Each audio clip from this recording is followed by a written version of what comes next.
Gracias. No, usted me dice. Está viendo la hora. Muy buenas noches, amigos y amigas. Perdón, estaba viendo la hora que estábamos arrancando un minuto tarde. Estas son las cosas que pasan cuando estamos en vivo.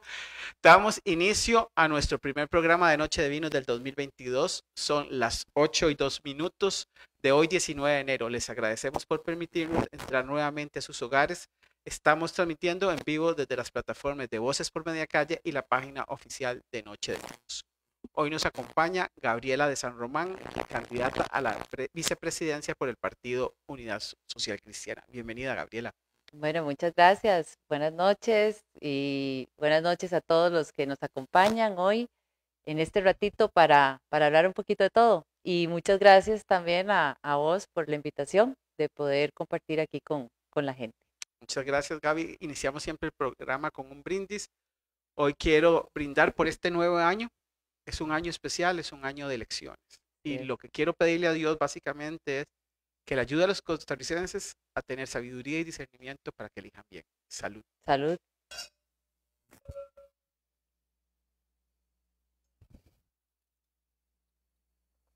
Voy a aprovechar para agradecer a nuestros patrocinadores que han confiado en nosotros, la distribuidora e importadora de sabores argentinos con sus excelentes vinos. Hoy estamos degustando un Nexus One, un vino con denominación de origen de la región de Ribera del Duero en España. Es un vino que da gusto.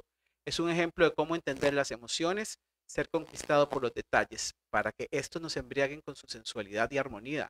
Esa curiosidad por descubrir sutilezas, titos aterciopelados que abrazan tu paladar cálidamente y al mismo tiempo con una frescura que permite sentir la experiencia única. Hoy además estamos transmitiendo desde Eurocenter por primera vez. Esta es la casa también de la distribuidora e importadora de vinos de una de las empresas afines. Y hoy estamos acá compartiendo este 2022 en este nuevo lugar, en este Ujú. nuevo escenario. Así que Gabriela, estamos estrenando lugar con vos, Súper. que esperemos que estemos muchos años acá y que más adelante desde otra perspectiva nos puedas acompañar. Con todo gusto, más bien. Muy amable, más, por la invitación. También agradecemos a al otro patrocinador que es Swisscorp, es una empresa farmacéutica suiza que ha venido a sentarse en el país como una opción para tratamientos de enfermedades crónicas a precios muy accesibles. Gaby, ya se me salió todo el No hay rato diciendo problema. que no iba a decirle Gaby. No hay problema, no hay Voy problema. a enfocar a la gente. A Gabriela la conocí en el año 1991 Así en la fue. Facultad de Derecho de la Universidad de Costa Rica y en general dando luchas ahí Generales, en la política. así fue. Gabriela, hemos titulado esta entrevista como Gabriela de San Román, la madre emprendedora. Voy a empezar por ahí. Con una vida llena de actividades y responsabilidades familiares, ¿cómo combinas todo eso con tu rol de ser mamá? Bueno, es todo un reto, es todo un reto. em, Tiene que uno que dividirse en mil partes y creo que como mujer también tenemos que entender que necesitamos ayuda. No podemos hacer esto solo. En el caso mío, pues con un esposo, Andrés Cabezas, que ha estado a la par de toda esta yunta de la política y que le ha tocado ser también mamá y papá en muchos momentos cuando uno no está con los hijos, ¿verdad? Y hablar con los hijos para que entiendan que uno está haciendo una lucha por el país, una lucha por el futuro. En Navidad recuerdo que mi hijo, después de muchos días fuera de casa, estaba muy emocionado porque iba a estar yo en Navidad y me dijo, qué dicha que ya viene Navidad y te voy a poder ver. Y ahí estando en Navidad me dice, mami, a vos Santa te tiene que traer un regalo muy grande. Y entonces le digo, ¿en serio? ¿Por qué? Me dice, porque vos estás luchando por este país. Y pues bueno, esos son los momentos que a uno lo hace recargar de energía, porque en el fondo es eso, uno de las razones por las que uno se mete en política en mucho es para darles un mejor futuro a los hijos. Y ahí es donde compensas esas ausencias con esos grandes tesoros que te dan el poquito ratito que puedes estar. Y además que es un trabajo 24/7, uno nunca para de ser mamá. De alguna manera siempre la tecnología te acerca cuando estás de gira, los llamadas con cámaras, estás pendiente de ellos. Pero creo que la gran enseñanza que tenemos que tener las mujeres es un tema de que necesitamos ayuda de igualdad, no podemos cargar con todo para poder realizarnos como personas, pero también para poder llevar a cargo el tema de la familia y hacer equipos es indispensable para poder llevar adelante además el tema de mamá, el tema de trabajo, el tema de la empresa y meterse en política. Sola no lo vas a poder hacer. Gaby, la primera parte va a ser como semblanza, que la gente conozca de dónde venís, quién sos. Entonces, la siguiente pregunta es que nos devolvamos un poco ya a tu niñez y nos contés cómo fue tu relación con tus papás, con ese abuelo alcahueta que metía a todos los primos, a los hermanos en el carro para llevarlos de paseo. Sí, sí, sí. Bueno, mi infancia fue muy linda. Yo crecí en Alajuela, pero además tuve dos figuras muy representativas en Cartago, Momo y Nana, que me iba a quedar yo ahí grandes temporadas, prácticamente todas las vacaciones, y disfruté mucho de Cartago. Es una ciudad que llevo en mi corazón. Pero también estaba mi abuelo paterno, el abuelo Sanro, que siempre estuvo en temas de política y de ambiente. Y fue marcando en el desarrollo mío ese amor por el tema ambiental. Y sí, era el abuelo alcahueta que pasaba por todos los nietillos, de todo lado, pasaba por San Pedro, pasaba por Escazú, pasaba por Alajuela, nos llevaba a algún lado los domingos y nos metía en un Jeep Toyota, Land Cruiser, y son recuerdos muy felices y somos primos muy unidos. Y hay una historia que recuerdo muy importante y en el tema ambiental realmente me marcó, que fue una vez que pasó en esas rutas que vos decís, donde está Matra, y no había nada, había un tronco, nos sentó ahí, había un atardecer muy bonito y un árbol gigante. Y todos los primos que nos llevaba ahí, nos sentaron ahí, mi abuelo, y todos nos volvíamos a ver qué le estaba pasando al abuelo, porque nos tenía ahí en un atardecer hermoso, un sol anaranjado hermoso. Y vimos el atardecer y llegaron pájaros de todas las especies y se juntaron ahí en ese árbol y al final del atardecer nos dijo para que vean que todas las personas somos diferentes y podemos coexistir igual que la naturaleza.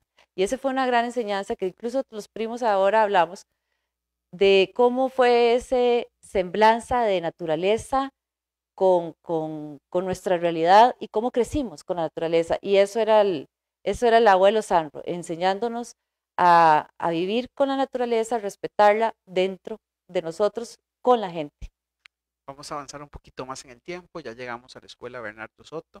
¿Y qué Ujú. tanto marcó a Gabriela de San Román la niña Florita Reyes? Ah, sí, fue una de esas maestras espectaculares que uno tuvo. Realmente tenía esa ocasión en tiempo que dio clases de entregarlo todo por sus niños, muy dulce, y de ver ese potencial que todos teníamos.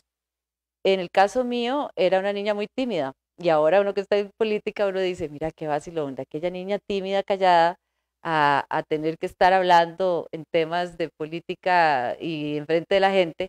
Bueno, ella fue una de las personas que te va marcando y te va puliendo esa esencia, esas características tuyas, con mucho amor, con una visión interna de rayos X que tenía y que además te inspiraba un cariño enorme. Fue mi profesora en la escuela a quien le guardo un cariño enorme y una admiración muy profunda por ese visión de ver lo mejor de los niños, de ese crecimiento de ser humano que íbamos a tener. Gaby, ya y en escuela, ¿cómo era Gabriela como estudiante? ¿Cómo eran las calificaciones? ¿En la escuela participabas en alguna actividad extracurricular? ¿O estabas ahí metida en su timidez, solo Se- sacando el estudio y teniendo buenas notas? Porque me da Era, la idea de que siempre has sido un estudiante de buenas calificaciones. pues era promedio, bien, no tenía tampoco malas notas, pero era muy tímida, muy retraída. Era de la que tenía una amiguita y con solo esa andaba. pero siempre, siempre mis pensamientos, era una niña que estaba en los pensamientos, además que tuve una infancia muy bendecida de como mis primos y dos hermanos maravillosos que tengo, entonces disfrutábamos mucho las tardes jugando y entonces era un buen complemento, pero además les voy a decir algo que yo agradezco, las enseñanzas de mis papás, que siempre trabajé desde chiquitilla, o sea, siempre le estuvimos ayudando y metiendo el hombro a mis papás. Recordaba yo hace unos días que chiquitilla me pusieron a empacar carbón porque era parte de una empresa. Después, mi educación la pagó una pastelería, Almíbar, muy famosa en Alajuela, detrás de la catedral. Entonces pasaba muchos días ayudando y recogiendo mesas, etcétera. Y después les dio en un tema de un emprendimiento por sembrar fresas en el volcán Poás. Y mi papá nos ponía a recoger fresas en ese frío, me acuerdo que hasta se me entumía las manos, pero aprendimos el valor del trabajo, el esfuerzo y a ser muy solidarios con los trabajos también. Yo tengo una sensibilidad especial por el tema del agro, pero lo aprendí cuando estuve trabajando con ellos recogiendo fresa, lo que cuesta. Y también tengo una sensibilidad especial con el emprendedurismo pequeño y mediano, porque crecí en una familia que tiene eso. Y bueno, ya más adelante en la universidad, con mi mamá que es profesora en Bellas Artes, hace poco se pensionó, y también me da una sensibilidad de ese tipo. Pero además estuve muy metida en deporte y estuve practicando unos años natación, así que tuve una formación muy integral, gracias a Dios, y muy enfocada siempre a estar ocupada. Entonces, eso es bueno porque uno aprende a tener de todo un poco, ¿verdad? Avanzamos, pasaste a la escuela, dejaste de Bernardo Soto y llegaste al Marista. Sí. En mis tiempos, que son los tuyos, el Marista siempre fue como catalogado un colegio de mucha exigencia académica. Ujú. ¿Cómo fue ese paso ya a la adolescencia y dejando la niñez un poco? Sí, el marista realmente, generalmente los maristas los llevamos en el corazón, somos orgullosos maristas. De ahí mantengo grandes amigas hasta la fecha, que son de esas amigas del alma. Y de ahí también tuve el privilegio de estar en un grupo especial, que era el REMAR, que era un grupo de ayuda social. Y también me marcó mucho eso y aprender a profundizar un poquito más en los temas de análisis social. Empezamos ahí a analizar cómo era el tema de las igualdades y desigualdades en la sociedad, pero sí muy exigente, pero una formación muy integral. El marista tenía en ese momento la cualidad de que siempre nos ponía a hacer algo. O había festival deportivo, o festival cultural, teatro, música, festival de música, y creo que eso ayudó a una formación más integral que no sea solo académica, aunque sí era muy exigente y de guardia uno llegara tarde, porque se tenía que quedar en el colegio barriendo, ¿verdad? Eh, No es como ahora. no, no, eran otros tiempos, pero sí muy bonito y también grandes, grandes amigos que mantengo hasta la fecha eh, de esa época y que recuerdo también con mucho cariño. Me encontré una frase ahí de ese tiempo tuyo del colegio que me parece muy simbólica por el momento que estás viviendo. Fieles a nuestro destino. Así es, ¿Qué significa para Gabriela San Román? Fieles a nuestro destino. ese grupo especial de Remar, que es como un grupo de una vocación social, digamos, eh, son carabelas, así se llaman, por eso Remar, carabelas, tienen todo un simbolismo, y Sendero, que sí, el grupo de jóvenes en aquel momento le pusimos, y uno hace un nombre para este grupo y y un, y una frase. Entonces, nuestro barco era Sendero y nuestra frase, fieles a nuestro destino. Eh, Muy visionario, ¿verdad? Porque uno a los 13, 14 años, uno no sabe para dónde lo lleva la vida, pero sí muy realista en el sentido de que uno va cambiando y desarrollándose a través de los años, pero debe ser uno fiel a su corazón y en lo que uno cree en su momento, y ahí ese destino y los que creemos en Dios, de la mano de Dios, creo que es una buena fórmula. No ser, no ser fiel a lo que uno cree que tiene que creer, defender, sobre todo. Avanzamos año 91, que es el año en que entras a la universidad. Yo Ajá, había entrado un año antes, ahí te conocí, como lo dijimos hace un rato. sí. Y decías al principio de la entrevista que eras una niña tímida, pero bueno, yo la conocí a usted ya metida, siendo líder, dirigiendo Ujú. a la cabeza de un movimiento estudiantil de la Escuela de Estudios Generales y tratando de ganar la asociación. ¿Cómo se da ese cambio o qué marca tu vida para dejar de ser esa niña que no le hablaba a nadie, que solo tenía una amiga, a ser una líder empoderada con 18, 17 años? Eh, Esto hace unos días que estaba con un grupo de niños, me llegó un niño a hablar de que le costaba hablar, porque además de chiquitilla era enredada para hablar. Eh, Creo que es ir poquito a poco con los retos de uno mismo. Todos tenemos algún temor, algo que tal vez nos reta como persona y fue poquito a poco que empecé a retarme todos los días. Hoy voy a hablar aquí, hoy voy a hablar allá, y cuando te das cuenta, te soltás eh, y empezás a hablar en frente de la gente.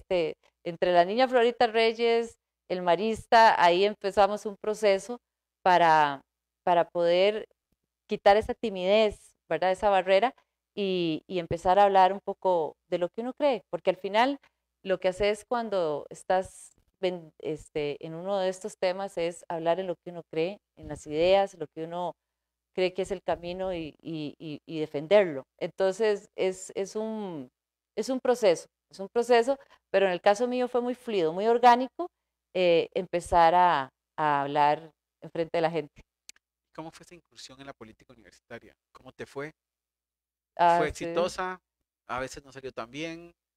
Eh, Contanos cómo fue, porque ya ahí Mira, empieza a sí, vislumbrarse, desde mi perspectiva, la Gabriela San Román que tenemos hoy en día, no, aspirando a no, la vicepresidencia. eh, fue, fue de casualidades, en realidad, no fue algo muy planeado. Uno cuando está en la UCR, que es nuestra alma mater, ¿verdad? En Pretil se cuajan muchas cosas en aquella época y se conoce a mucha gente. Entonces, lo que sí traía desde el marista era ese idealismo y de luchar por lo que uno cree. Entonces se te juntan más jóvenes revolucionarios y que vamos a luchar por lo que uno cree. Y es una época que recuerdo también con mucho cariño, porque qué importante que es que los jóvenes sean rebeldes, en el buen sentido de la palabra, y vengan a aportar nuevas ideas y cambiar. Hoy uno está desde otra trinchera, pero recuerdo con mucho cariño cómo nosotros desde la universidad empezábamos a soñar con un mañana mejor, y creo que eso es independientemente si ganábamos o no, que ahora estábamos hablando, que en algunas ganábamos, en otras no, Y en algunas estuvimos juntos y en y en otras algunas no. no, exacto. Lo importante era esa fuerza y esas ganas de venir y hablar y tratar de cambiar para mejorar las cosas.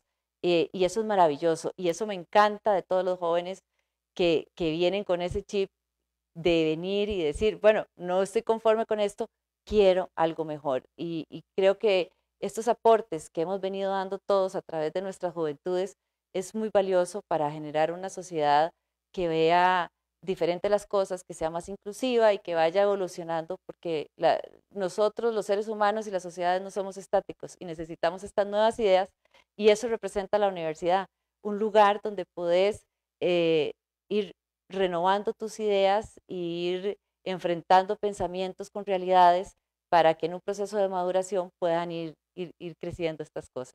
Gabriela, sos, desde mi perspectiva, bastante joven, pero siempre visionaria.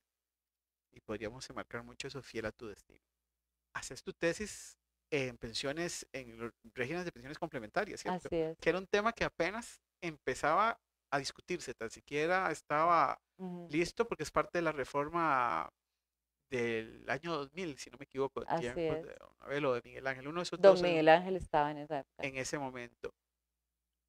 Porque ese tema, y trayéndolo ya a valor presente, ¿crees que parte de esos recursos que hoy forman parte de los dineros depositados por los costarricenses los podamos utilizar para hacer inversión de obra pública para reactivar la economía?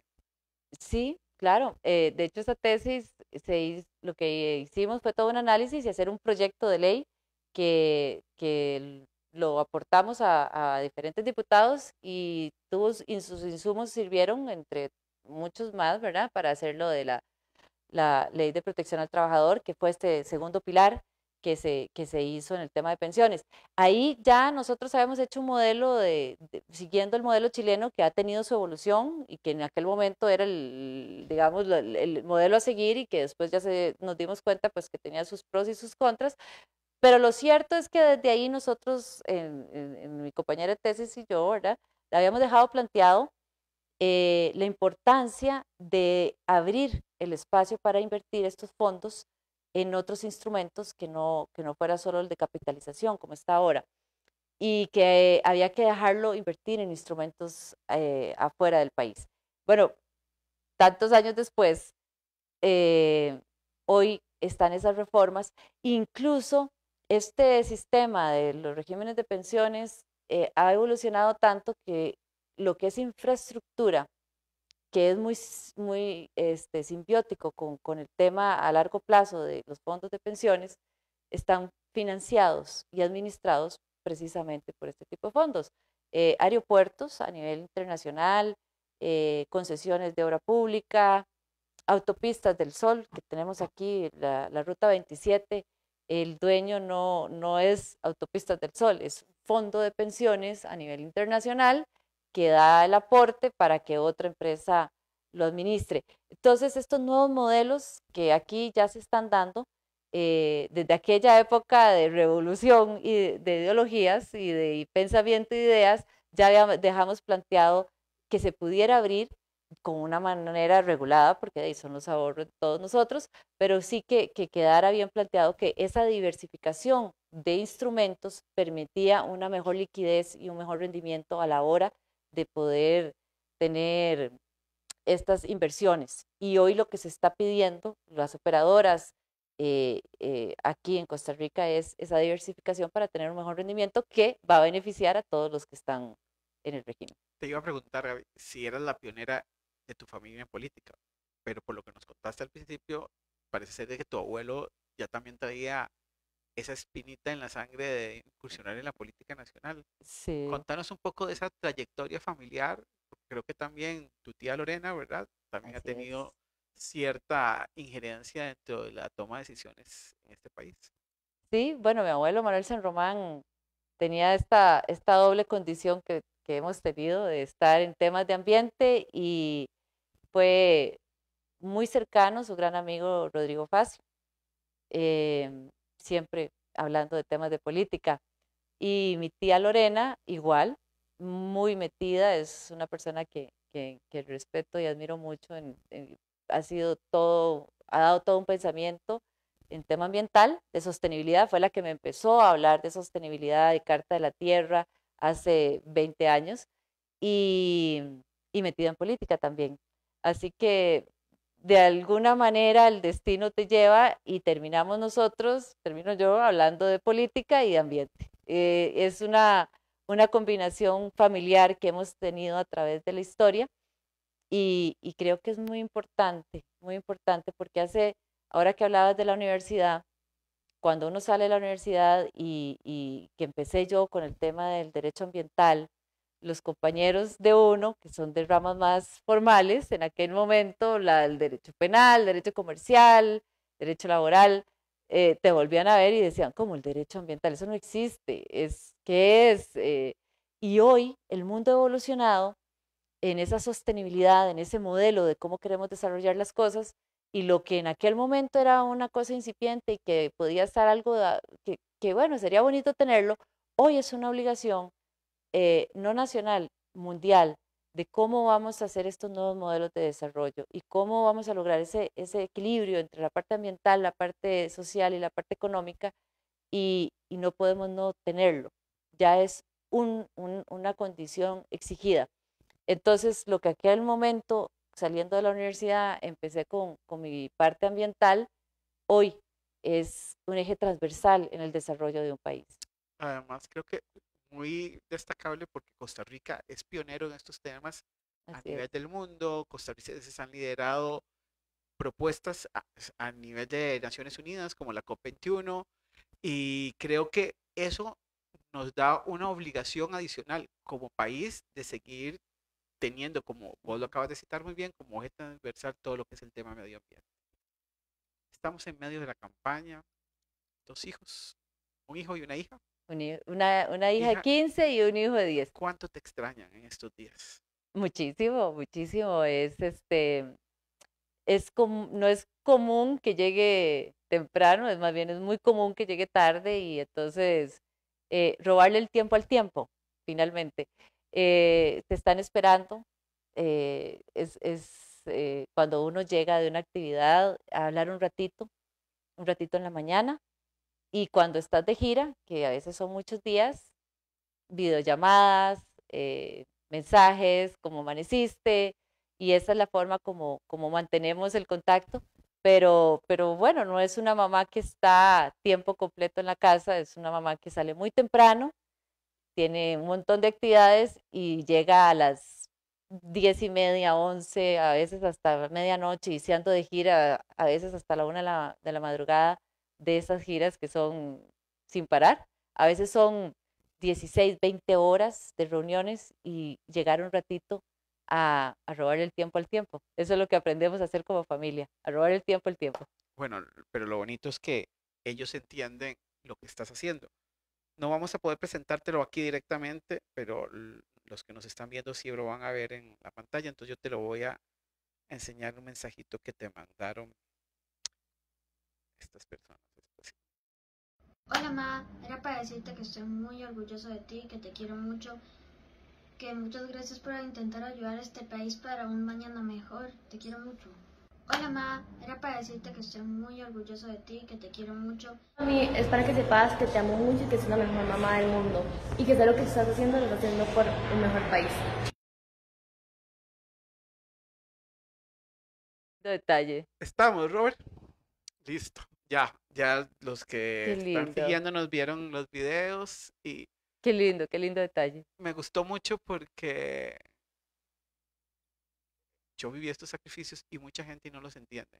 No, Y verte como te has golpeado, o sea, te ha emocionado, sí, lo que te dice es eso, esa conexión que tenés, pero esa conexión tan hermosa que has logrado para que tus hijos sepan que no importa que mamá llegue a las 11 o a la 1 a robarle tiempo al tiempo, es así. pero están luchando por ellos. Es así y además porque tengamos un país donde tenga mejores oportunidades, y que ellos lo entiendan es muy valioso como mamá porque es eso, esos sacrificios que van de no poder estar con ellos, pero que entiendan que sí es una lucha para que todos estemos mejor. Así que muy lindo el detalle, la verdad que lo agradezco mucho.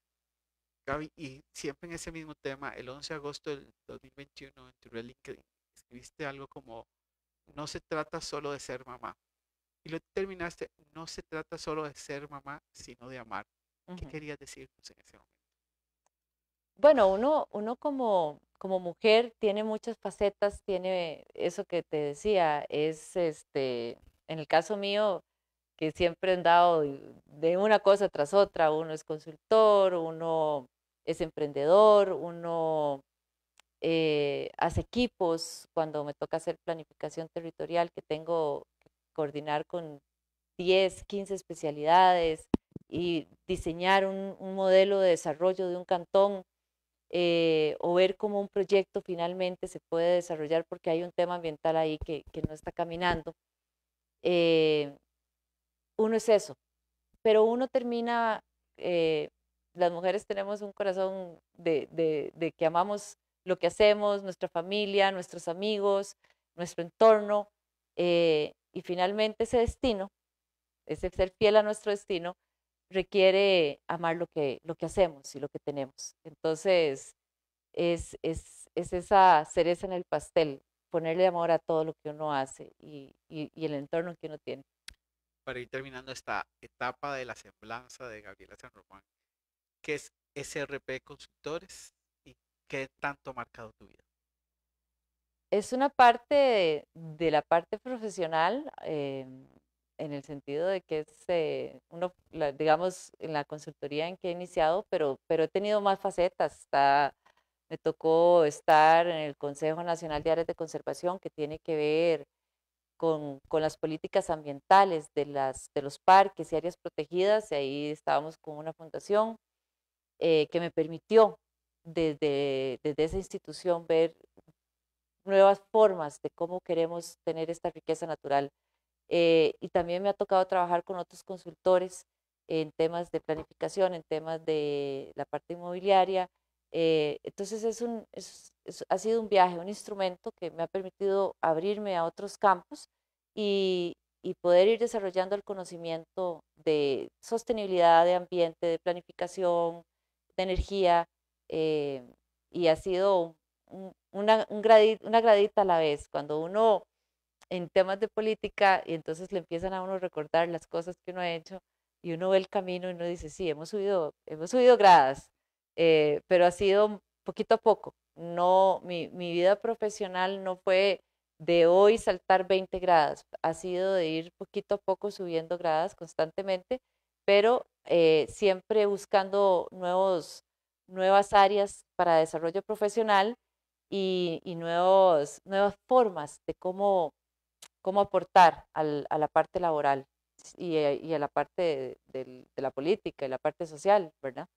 Vamos a entrar a la sección que te comenté antes de que entráramos al programa, que se llama Ping Pong. Yo te doy dos palabras, vos elegís una y decís por qué la elegís. Ok. La primera es voluntariado o política. Voluntariado. ¿Por qué? La base de la política debe ser, me parece a mí, por lo que uno cree.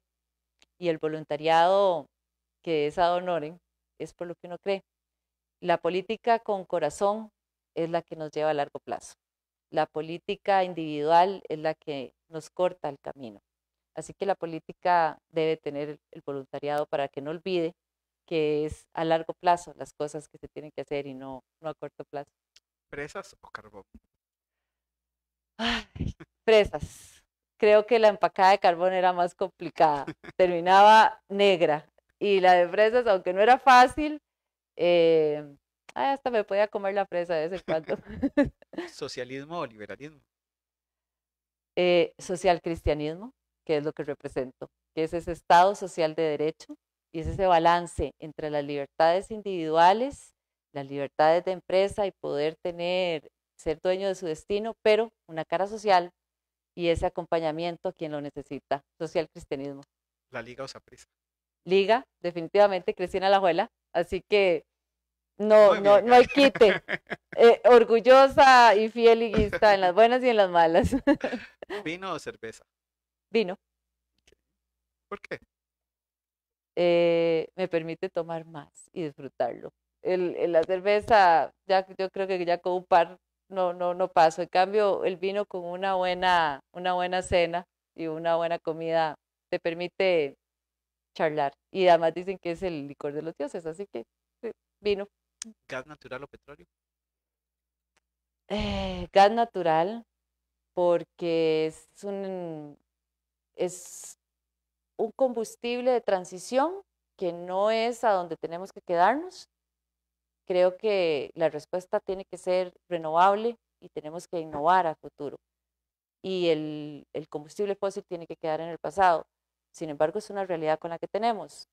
Un combustible de transición que sea lo que llamamos fuente fija, o sea, que no tiene esos altibajos y que tenga ya per se un beneficio ambiental porque contamina menos, es el gas natural. Pero como sociedad, como mundo, debemos ir de esa transición de madera, carbón, fósil, gas natural a lo que es el hidrógeno verde, las renovables y hacia ahí deberíamos quedarnos. Entonces es una grada, pero no deberíamos quedarnos ahí. Tenemos que saltar como país y como mundo a estas nuevas energías de transición finales. Yo creo que sin duda el mundo avanza las tecnologías limpias, Así pero es, Noruega, que es un ejemplo, financia su descarbonización con la venta de petróleo y gas natural, así es. porque nosotros no. Bueno, Noruega es un caso muy interesante porque con una población parecida a la nuestra, eh, y, y- y eso es importante tenerlo en cuenta de cómo se han explotado los recursos naturales, de buena o de mala manera. Para mí, una explotación de un recurso natural debe tener tres características importantes. Las garantías y pasivos ambientales a máximo nivel para evitar como crucitas, por ejemplo, que hay una gran contaminación. Eh, una buena rectoría de quien autoriza y fiscaliza para que se haga de la mejor manera, cosa que aquí tampoco tenemos, y una correcta socialización de los recursos. En el caso del modelo noruego, desde que nace un noruego ya tiene un fondo de energía que es correctamente utilizado, por eso no hay temas de accidentes ambientales, pero sí esa transición tecnológica que requiere fondos y requiere eh, dinero para poder hacerlo, tiene que salir de algún lado. Entonces ellos han hecho ese buen balance entre costo-beneficio de tengo un recurso, tengo calidad de vida y bien invertido y correctamente manejado ha permitido ir financiando esa transición. De hecho, ellos ayudan a otros países en el tema de apostarle a tecnologías limpias y ir desarrollando carbono neutralidad. Ese es un modelo, digamos, el modelo a seguir en este tipo. Pero ya ellos saben que el tema de los hidrocarburos va a tocar un techo y por eso ellos ya con estos nuevos ingresos no solo han invertido socialmente y han logrado réditos, sino que también están ya invirtiendo en estas nuevas tecnologías pensando en que esos fondos tienen que irse adecuando. Así que es un buen modelo. Yo estuve ahí hace unos años, tuve la oportunidad de vivir ahí. Es un país hermoso, ordenado, pero que ha sabido extraer estas riquezas ordenadamente con un beneficio bien distribuido. Como vamos con buen tiempo y entrando en estos temas tuyos de ambiente que a mí también me llaman bastante la atención. Este no estaba en el guión, pero quiero preguntarte. Nosotros funcionamos con un esquema siempre a priori. Vamos a pedir los permisos a Setena, sacar todo Ujú, eso. Y yo creo que nadie va a poner en un proyecto que va a contaminar. Todo dice perfecto, pero la realidad no es esa. así es. Deberíamos tener una apuesta más bien a una supervisión a posteriori y no tanto a priori como la que tenemos hoy en día en la regulación costarricense. Sí, bueno, la Setena se ha convertido en un cuello de botella. Ha habido una mejora en trámite regulatorio, pero no a donde se debería llegar. El mayor consumidor de la Setena es la construcción y apenas se está levantando. Entonces, cuando nosotros hablamos de una mejora, tiene que ser también metodológica y en procedimientos. No se trata de tener una ventanilla única, sino para qué vas a tener. La ventanilla única es un instrumento y la digitalización de todos los procesos es una innovación necesaria, pero ¿qué vas a meter en ese proceso? En esa innovación, en esa mejora regulatoria. La CETENA hay que entrar para esos instrumentos, hay que quitarles lo que no tiene que pedirse y que sea un tema de que lo que sí hay que pedir debe solicitarse, pero además, como bien apuntaste, que la supervisión sea cuando ya te di el permiso ambiental. Si trabo mucho al inicio, lo que estoy creando es una informalidad y además un golpe a la parte natural porque de alguna manera se termina haciendo las actividades humanas. Entonces, facilitemos el trámite para que salga una aprobación, que la viabilidad ambiental no es una negación a menos que haya un requisito, un tema muy fuerte. Es cómo le doy un permiso para que usted lo haga con las mejores prácticas ambientales. Entonces, entre más facilite yo este proceso de que sea la bitácora digital que ya se implementó, pero con una correcta solicitud de trámites y que no sea muy engorrosa ni subjetiva, tengo seguridad jurídica para el inversionista, tengo seguridad para quien lo aplica también, porque no, a mí me llegan con 500 requisitos, pues ahí hay subjetividad. Mejor pidamos lo que sí es y enfoquémonos en un fortalecimiento de lo que es ex post, se llama, que es esa supervisión después de que otorgué, que es donde el Estado debería estar viendo si ese permiso para hacer esa obra la está haciendo en las condiciones que yo lo autoricé, pero no entrabemos desde el inicio, porque lo que termina pasando, lo que te dije, se hace o de manera ilegal con un impacto en la naturaleza, y eso no es lo que queremos es que se haga con las mejores prácticas para que permita ese desarrollo sostenible, ese desarrollo que se tiene que dar, pero de la mejor manera. De hecho, una de las preguntas más adelante era sobre la tramitología, porque vos has hablado mucho, y ahora que hablabas de esto, de digitalizar los procesos, mucho tiene que ver con la teoría de colas. Y cuando vos metes basura, la teoría de colas terminas con procedimientos con basura. Así es. La pregunta es, ¿cómo o qué acciones concretas se van a tomar para eliminar todos esos pedazos del proceso que son basura y que no aportan nada? Y voy a decir, por ejemplo, vas a sacar un permiso en una municipalidad y tienes que pedir uso de suelo, vas después de que tenés el uso de suelo, que se supone que ya sacaste todos los certificados de propiedad, vas al Ministerio de Salud y te vuelven a pedir el uso de suelo y todos los trámites.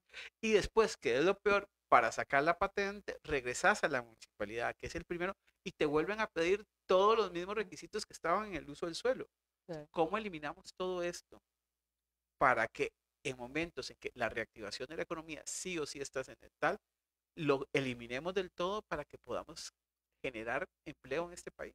Sí, bueno, como decimos los abogados, forma y fondo. Vamos a ver, una modernización del Estado y también pasa por una reforma del Estado. Tenemos que tener claro que hay 3 tipos de políticas que tenemos que seguir: las facilitadoras, las habilitadoras y potencializadoras. Las facilitadoras es donde el Estado no tiene que meterse, porque tenemos un Estado que es un fin en sí mismo, instituciones que terminan siendo un fin en sí mismo, y esa cantidad de trámites, pues, y meterse en un montón de permisos, lo que te dice es que el Estado tiene que tener y meterse en lo que sí tiene que estar. En otras cosas no tiene que estar. Entonces ahí hay un análisis que hacer. También vamos a tener las habilitadoras, que es lo que sí necesitan los sectores, y nosotros hemos dicho, doña Linet, don Franco y yo compartimos este concepto, que queremos gobernar con los sectores desde las regiones. Y eso tiene que ser un norte a la hora de hacer una reforma del Estado, porque no se trata de decir voy a hacer reforma por reforma. Un Estado eficiente, moderno, que le responda a los ciudadanos y que vaya de la mano de quienes hacen la riqueza y la producción y los trabajos, que es el sector privado, que es el 85% de los trabajos en este país, tiene que ir colateralmente. Porque lo que hemos tenido en los últimos gobiernos es, o no hay políticas de ese acompañamiento donde sí el Estado tiene que estar viendo cómo ayuda para que la gente camine y los sectores, o totalmente ausente o en contra de lo que se necesita. Entonces esas habilitadoras se tienen que hacer con los sectores productivos, sentarnos y decir, bueno, ¿qué es lo que ustedes están necesitando? ¿Dónde está esa traba? Y un tercer tipo de políticas son las potencializadoras, que en el caso de Costa Rica, el tema de ambiente y desarrollo sostenible es una punta de lanza para la innovación y para poder crear nuevos negocios, que el mundo hoy nos está poniendo como en una ola donde todo el mundo quiere venir, pero resulta que los jóvenes se quieren ir porque no ven un futuro en su país. Tenemos que darle vuelta a esa pirámide y que ese Estado moderno, que sí, que sea de conectividad, que sí, que sea con esa simplificación de trámites, y sí, ventanillas únicas estilo, por ejemplo, la APC del CEFIA, donde entran las instituciones que tienen que ver en tiempo ya calendarizado y hacen las aprobaciones en todo el país.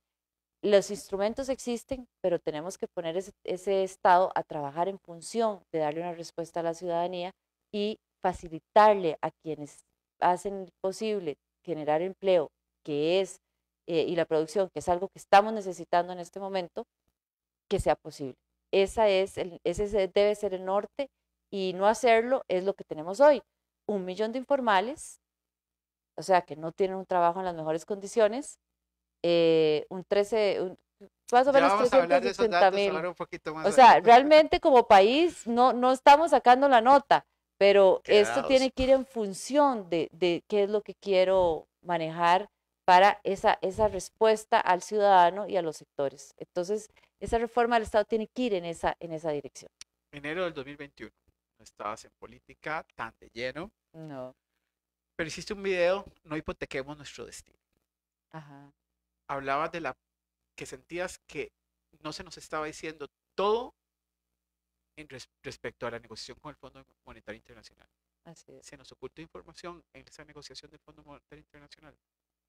Creo que el gobierno cometió varios errores. Primero, en un país donde tenemos una carga impositiva tan fuerte, hacerle una apuesta a más impuestos y un sector productivo tan golpeado por pandemia, por requisitos y además exceso de impuestos, no era lo correcto.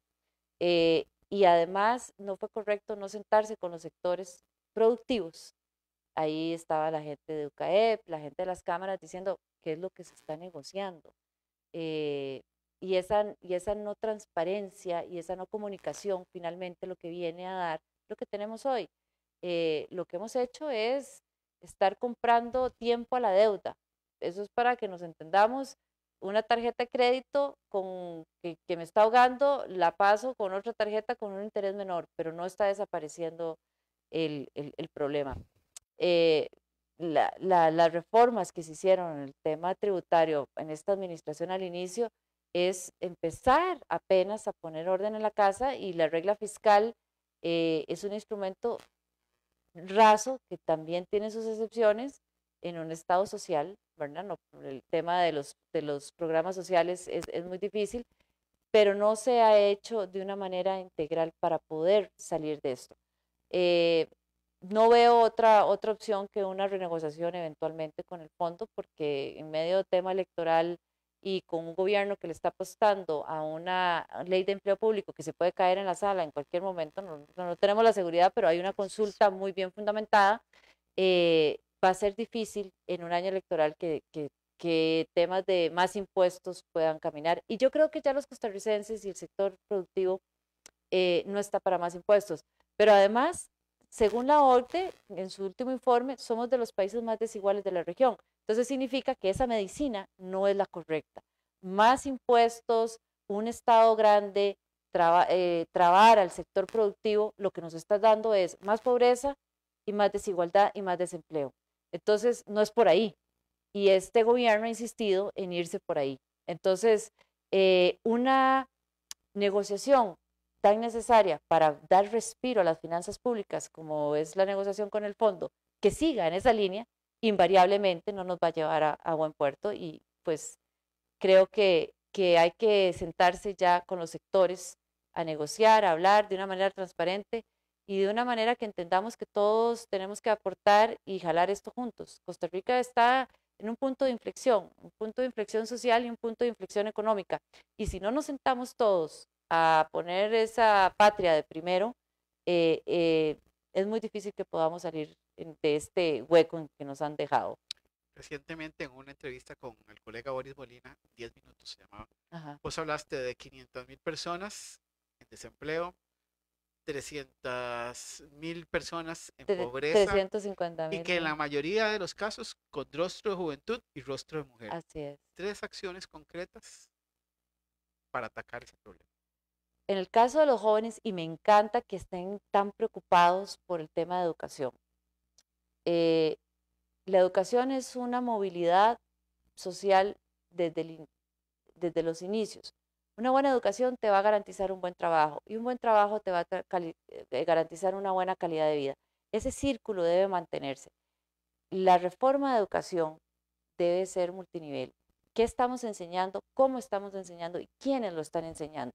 En este momento hemos pasado de un sistema de memoria a un sistema prácticamente donde se pasa para que no complique el proceso y no me establezca malos datos estadísticos. El estado de la educación lo que nos hizo fue ponernos un espejo y ver la realidad. Estamos sacando, a pesar de que estamos sacando no el 8% constitucional, sino un 7.1%, que es mucha plata, no estamos sacando estudiantes que estén bien preparados y adecuados. Pero además, con pandemia, este gobierno decidió llevar 500,000 niños a la casa sin conectividad, sin capacitar a los profesores, sin el material adecuado, y los profesores han tenido que hacer como dicen, de tripas chorizo, para ver cómo esa generación perdida que nos va a requerir varios años salir. Hay que verle la integralidad.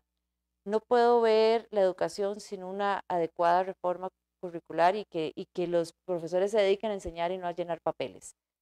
Pero qué contenido estoy haciendo debe ser adecuado desde pequeño hasta que salen del colegio, y ahí el tema del bilingüismo debe ser transversal porque nos está garantizando mejores trabajos a la hora de salir. Pero también tengo que tener claridad en las realidades de nuestro país, que no es lo mismo la GAM que las zonas rurales. Y hay educación dual, que ya se hizo una reforma y que este gobierno la engavetó prácticamente teniendo ese instrumento con los sectores productivos, y el INA con la reforma con los sectores productivos y los colegios técnicos adecuados tienen que ser una respuesta para que los estudiantes se gradúen y ya estén adecuados a esa oferta laboral. Entonces, educación y trabajo siempre van a ir de la mano y tenemos que ver cómo vamos a hacer, sobre todo en temas, por ejemplo, el turismo, que hablabas del tema de mujer y de jóvenes. Es un dinamizador de la economía que se ha visto muy golpeado por la pandemia, prácticamente a una tercera parte, pero que si se logra levantar y en este panorama mundial en el que estamos, son grandes contratadores de jóvenes y de mujeres. En el caso de mujeres específico, hay que, por un lado, en el tema de las STEM, de las carreras STEM, a las mujeres ver cómo las motivamos para que puedan ingresar, pero también necesitan capacitación y financiamiento, porque una cosa sin la otra no les va a permitir caminar en el caso de meter una empresa pequeña y mediana, que es el 80% de ese 85% del parque industrial. Cuando aquí hablamos de empresas, todo el mundo se imagina de zonas francas que son muy importantes y que son grandes empresas, pero el 80% son pequeñas y medianas.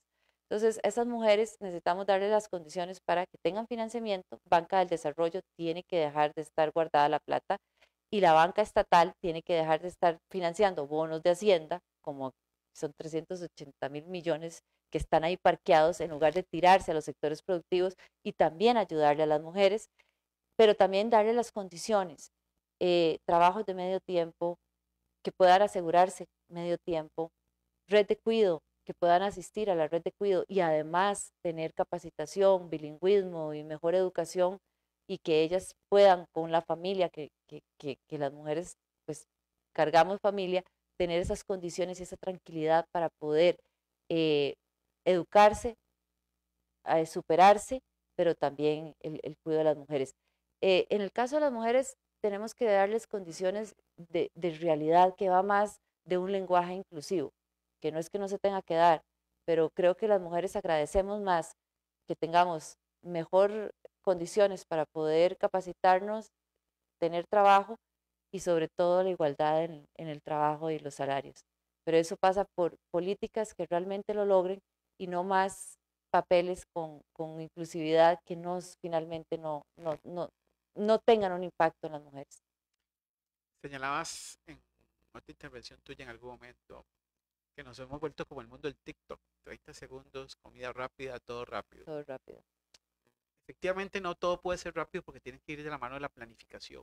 Ujú. Pero sí hay algo que tiene que ser rápido, que es la respuesta, sobre todo en temas de salud, donde los costarricenses tienen que esperar años. Y realmente suena muy horrible, pero estamos utilizando la frase, el tiempo todo lo cura, porque pasamos tanto tiempo que sin respuestas rápidas, ahí, ¿cuál es la propuesta de la Unidad Social Cristiana para atacar las listas de espera en la Caja Costarricense de Seguro Social?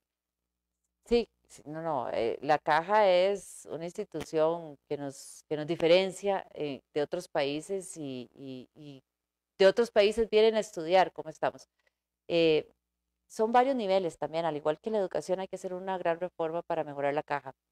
El tema de buscar cómo reducir esa informalidad para que esas personas puedan cotizar a la Caja pasa por un tema de amnistía, de adecuaciones, de trabajos de medio tiempo, y ahí la junta directiva que venga tiene que dar un paso al frente, no tan tímido, y poder eh, garantizar que a la gente en esa informalidad se les haga esta condonación para que no le hagan el tema retroactivo y podamos tener gente trabajando y que se asegure, porque en este momento tenemos mucha gente sin seguro. Por otro lado, tenemos que eficientar el tema administrativo. Hoy tenemos doctores de nivel mundial llenando papeles, donde cada hora es un paciente que no está atendido. Pero además hay que capacitar al personal para que ese servicio al ciudadano, no servicio solo al cliente, al ciudadano, deje de ser una institución en sí misma y responda a esa cara humana que necesitamos. Pero también necesitamos que el Estado pague lo que tiene que pagar y ver el tema de pensiones por aparte y ver cómo vamos a hacer que esas líneas de atención se puedan hacer la inversión. Y aquí hay alianzas públicas privadas que vamos a tener que meter porque vamos a llegar a un estado desfinanciado que vamos a requerir de una mejor administración. Nosotros nos hemos reunido con gente del sector salud y ellos estarían abiertos a opciones donde la caja siga manteniendo el personal en salud y en enfermería, pero un tema de administración, de mejor administración y que se meta personal que está capacitado para eso y dejar a los doctores y a los enfermeros haciendo lo que son buenos y excelentes con las mejores condiciones, no están cerradas a estas opciones. Y además, fortalecer el tema de los EBAIS, que ha sido un gran acierto, pero se ha venido a menos en los últimos años. Y la atención primaria, con un fortalecimiento de los EBAIS a nivel regional y de cada cantón, es importante retomarlo para que esa seguridad preventiva pueda darse. Y hay un tema a largo plazo que no podemos dejar de menos, que es el tema de cómo invertir en una salud integral. El tema de deporte, el tema de una mejor alimentación, ojalá desde chiquitillos, desde la escuela, y poder mantenerlo nos garantiza una mejor calidad de vida. Entonces, esa integralidad de las cosas es donde nosotros tenemos que tener una caja más eficiente, más humana. El personal también debe estar capacitado, pero también que nos responda y que no esperemos 5 años a que algo que pudimos haber atajado en un EVAIS desde el inicio termine con un problema de salud más complicado y con una lista de espera que si no le metemos los recursos no van a llegar. Nos quedan 4 minutos, Gaby. Son las 8:58, nos vamos a pasar un poquito más. Pero no quiero dejar de hacer esta pregunta porque he visto una candidata a la vicepresidencia, solvente en los temas sociales, solvente en los temas económicos, pero un sector de los partidos opositores y de la prensa han dicho que la candidata Linet Saborido no tiene propuestas y que no ha sabido expresarse en los debates. ¿Qué le decís vos a los socialcristianos, a los que están con ustedes y a ese 30% de indecisos que marcan todas las encuestas? Doña Linet Saborío tiene todo mi respaldo, mi admiración y todo mi apoyo. Es una señora que ha demostrado que en su vida ha hecho bien las cosas con experiencia. Es una mujer valiente porque ser directora del OIJ hace 20 años no era cualquiera y lo hizo muy bien. Y fue una excelente vicepresidenta, una ministra de Planificación, una ministra de la Presidencia con recargo y manejó el Consejo Económico y Social. Creo que los costarricenses tenemos que ver más una respuesta de 2 minutos. Los problemas más importantes de este país no se resuelven en 2 minutos. Costa Rica no tiene respuestas de sí o no y tenemos grises, no es blanco o negro. Es una señora que además que lo ha hecho bien, ha salido sin ningún cuestionamiento de tipo ético y tiene una gran visión, la cual comparto y la cual comparte mi compañero de fórmula, don Franco Pacheco. Y por eso es que tenemos a un empresario ayudando a esos sectores productivos y a una persona que habla de desarrollo sostenible, de innovación, para hacer este nuevo modelo de Estado y este nuevo modelo de país que le responda a los costarricenses. Y esa visión la tuvo doña Linet Saborío.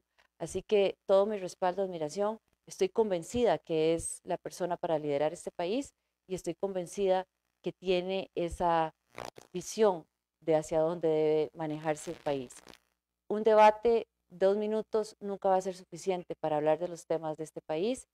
La claridad, la experiencia, su hoja de ruta, su hoja de vida es, creo que, la mejor carta de presentación que pueden tener los costarricenses y la garantía de que a diferencia de otros candidatos, lo hizo, tiene experiencia, lo hizo bien y no está cuestionado. Y creo que eso vale mucho. Para finalizar, Gabriela, ¿qué significa con ella sí y por qué los costarricenses deben votar por la fórmula presidencial del PUSC y para sus diputaciones? Con ella sí es una oportunidad al bienestar. Y yo quisiera invitar a los costarricenses a que soñemos en un estado donde tengamos una sostenibilidad, pero tengamos esa libertad para trabajar, esa prosperidad y tengamos un beneficio social. Los socialcristianos representamos eso, ese balance entre esas libertades para producir, para ser dueños de nuestro destino, para poder tener una empresa y estar tranquilos y no como ahora nos está pasando a los costarricenses que prácticamente que no nos gusta que nos regalen las cosas, estamos pidiendo permiso para trabajar, pero también una cara social donde tenemos que aportar. Esa oportunidad para el bienestar es la propuesta que tenemos desde doña Linet Saborío, don Franco y yo y todo el equipo que representa la Unidad Social Cristiana, que lo hemos hecho. El último gobierno social cristiano dejó las arcas balanceadas y dejó mucho programa social hecho. Así que es retomar con una innovación, con una cara de sostenibilidad, con una cara de futuro y pensemos en mejores condiciones de vida, en educación, salud, el arte, la economía verde, la economía naranja, que podemos incorporar para que este turismo que viene podamos tener en cascada mejores condiciones de vida para estar mejor y una oportunidad de bienestar para estar mejor. Se nos acabó el tiempo, Gabriela. Tenemos el brindis de cierre. Tenemos el brindis de cierre. Usted es la que lo hace, el brindis final. Bueno, salud por una Costa Rica con un mejor futuro para todos y con un mejor bienestar.